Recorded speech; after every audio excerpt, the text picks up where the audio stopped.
सबसे पहले बात करते हैं, ये कुछ टर्म्स तुमको यूज़ होंगे न्यूमेरिकल्स में, चार्जेस की वैल्यूज़ बताने में इनका, और न्यूमेरिकल्स में डिस्टेंस के केस में या एरिया निकालने के लिए इसका। ठीक, तो यहाँ पे एक तो कन्वर्जन की बात जो कल की क्लास में भी देखे थे, न्यूमेरिकल में ज़रूरत पड़ी है कि अगर सेंटीमीटर में डिस्टेंस दिया है तो 10⁻² से मल्टीप्लाई कर देना है, वो मीटर में कन्वर्ट हो जाएगा। एरिया के केस में क्या होता है, सेंटीमीटर का स्क्वायर होगा या मीटर का स्क्वायर होगा, है ना। तो 10⁻⁴ से मल्टीप्लाई करना है, वो अपने आप मीटर स्क्वायर में कन्वर्ट हो जाएगा। ठीक, अब स्मॉल m लिखा हुआ है तो ये रिप्रेजेंट करता है मिली को, 10⁻3। ठीक है, ये किलो है, 10⁻3 1000।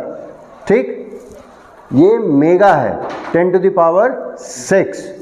ये नैनो है, 10⁻9।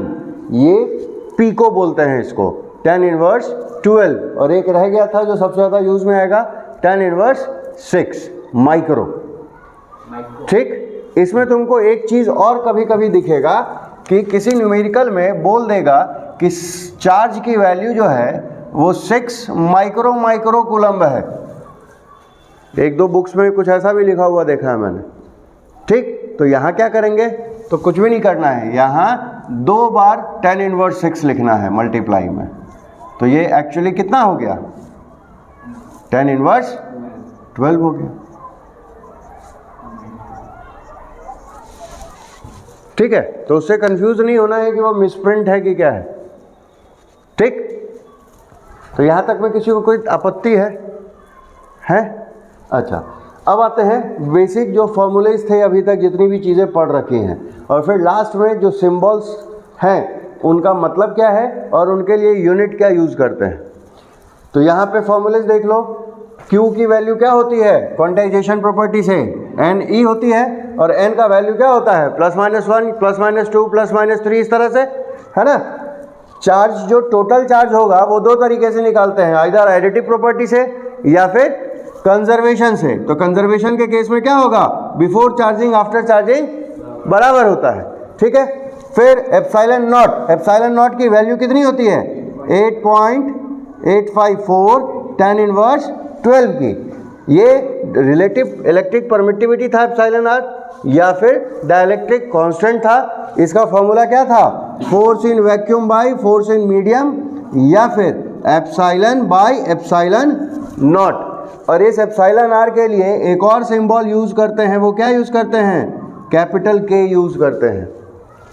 ठीक, उसके बाद देखो जो एब्सोल्यूट परमिटिविटी थी मीडियम की, वो किसके बराबर होगी, एप्सिलॉन नॉट को हमको या तो एप्सिलॉन आर से मल्टीप्लाई करना है या फिर कैपिटल K से मल्टीप्लाई करना है।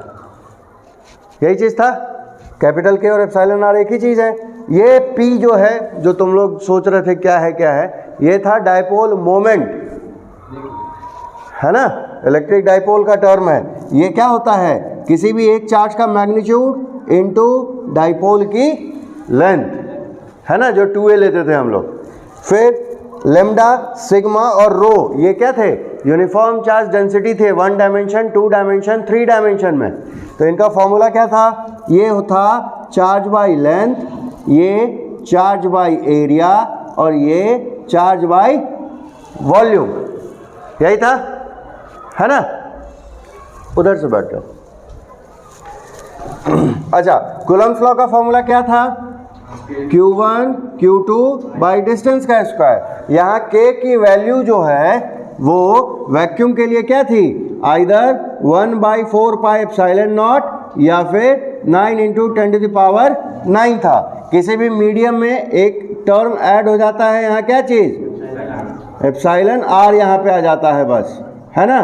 तो 9 × 10⁹ बाई एप्सिलॉन आर का हो या कैपिटल K का हो, एक ही चीज़ है ना। उसके बाद इधर देखो, इलेक्ट्रिक फील्ड क्या था, force by test charge, force per unit test charge.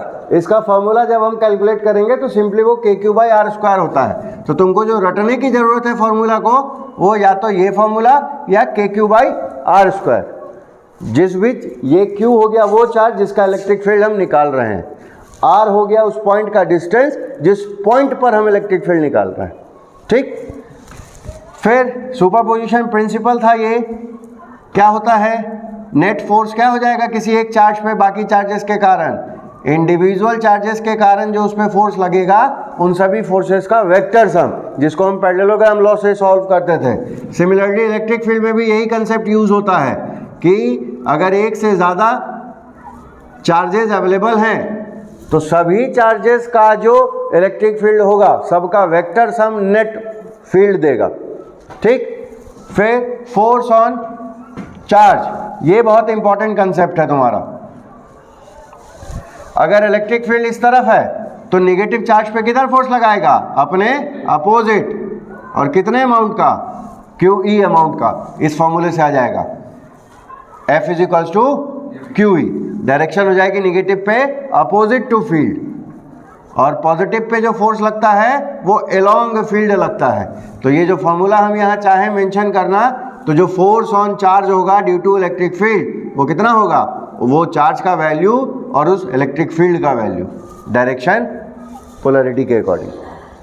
ठीक, अच्छा अब फ्लक्स के फॉर्मूले में आते हैं। फ्लक्स तो बोर्ड पे ही है सामने में, क्या क्या था फॉर्मूला, आइदर हम E cos theta into S लिख रहे थे या E into S cos theta लिख रहे थे। यहाँ E cos थीटा था component of electric field along surface area vector, या component of surface area vector along electric field, यही बात थी।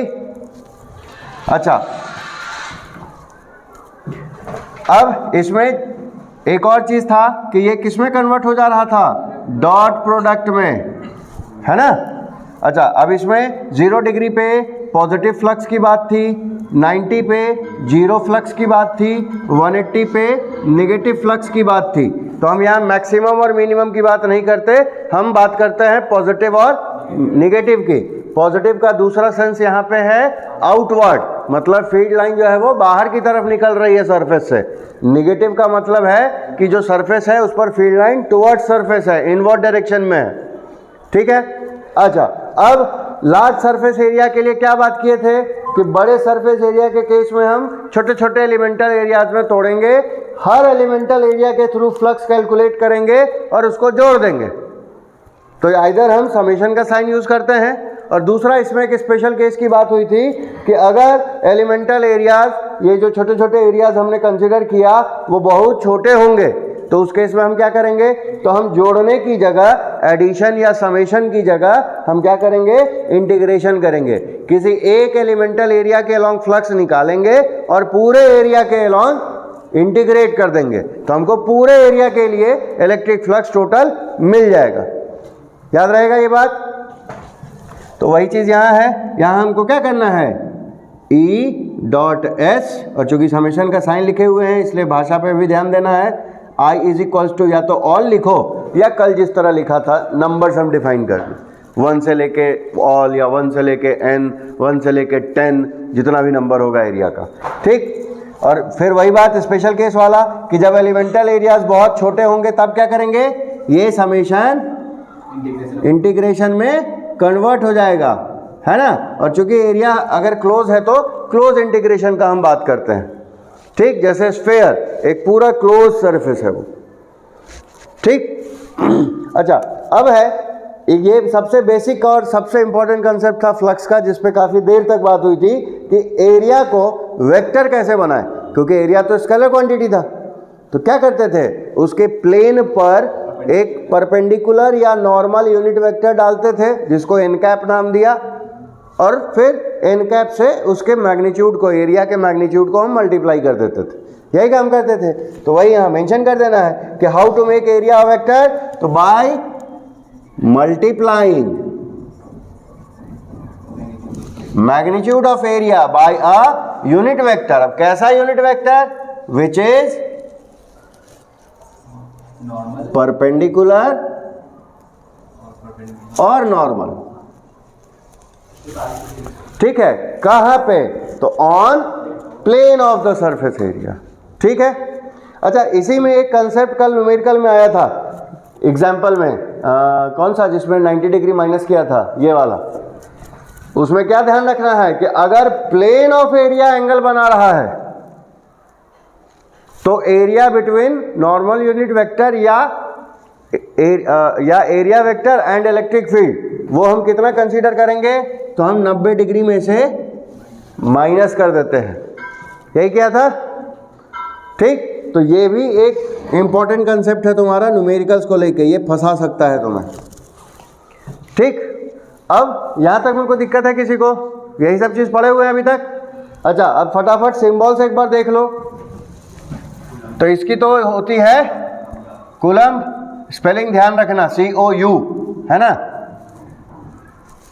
एप्सिलॉन नॉट का वैल्यू अगर याद नहीं है तो क्या कर सकते हैं, F is equals to 1/4 pi epsilon not Q1 Q2 by R square. यहाँ से एप्सिलॉन नॉट इधर आ जाएगा, 1/4 नीचे आ गया, फोर्स नीचे आ गया, नीचे 1/4 पाई बचा हुआ है, Q1 Q2 by R square, है ना। तो ये न्यूटन इनवर्स हो गया, ये तो नंबर है, काम खत्म। ये कूलम्ब स्क्वायर हो जाएगा और ये मीटर इनवर्स 2 हो जाएगा, है ना। तो इसी को रीअरेंज करके यहाँ लिख देना है, coulomb square newton inverse meter inverse 2, है ना। फिर फोर्स है, तो इलेक्ट्रोस्टैटिक फोर्स हो या ग्रेविटेशनल फोर्स हो, सभी की यूनिट न्यूटन। रिलेटिव परमिटिविटी, ये दोनों रिलेटिव परमिटिविटी ही है, क्योंकि एप्सिलॉन रिलेटिव परमिटिविटी को ही हमने या तो एप्सिलॉन R लिखा था या कैपिटल K लिखा हुआ था, है ना। तो जानबूझ के मैंने 2 जगह लिख दिया था, गलती से मैंने भी बता दिया। इनकी यूनिट क्या होगी, ये यूनिटलेस होते हैं, है ना। क्यों यूनिटलेस होते हैं, उसका सिंपल कारण है कि ये सेम टाइप की क्वांटिटीज का रेशियो होता है। यहाँ भी ये दोनों सेम है, पूछो कैसे, तो ये दोनों एब्सोल्यूट परमिटिविटीज हैं। ये मीडियम की है, ये वैक्यूम का है, ठीक। अच्छा, डाइपोल मोमेंट, तो फॉर्मूले पे ध्यान दो, क्या था, चार्ज इनटू डाइपोल लेंथ। तो चार्ज का हो गया कूलम्ब, लेंथ का हो गया मीटर। इसी में बात किए थे कि इसको MC पलट के नहीं लिखना है, मिली कूलम्ब होगा, है ना। तो इसलिए हमेशा कूलम्ब मीटर यूज करते हैं। लैम्डा सिग्मा और रो क्या हो जाएगा, coulomb meter inverse, coulomb inverse 2 coulomb, है ना। इलेक्ट्रिक फील्ड इस फॉर्मूले से क्या हो जाएगा, न्यूटन पर कूलम्ब या फिर न्यूटन कूलम्ब इनवर्स। और इलेक्ट्रिक फ्लक्स कल ही लिखे हुए थे कहीं, ये रहा, newton meter square coulomb inverse, वो उसके फॉर्मूले से डिराइव हो जाता है। इतना ही फॉर्मूला सब था, है ना। तो पहले ये वाली चीज़ें नोट डाउन कर लो, फिर ये सारे फॉर्मूलेज लिख लो, है ना।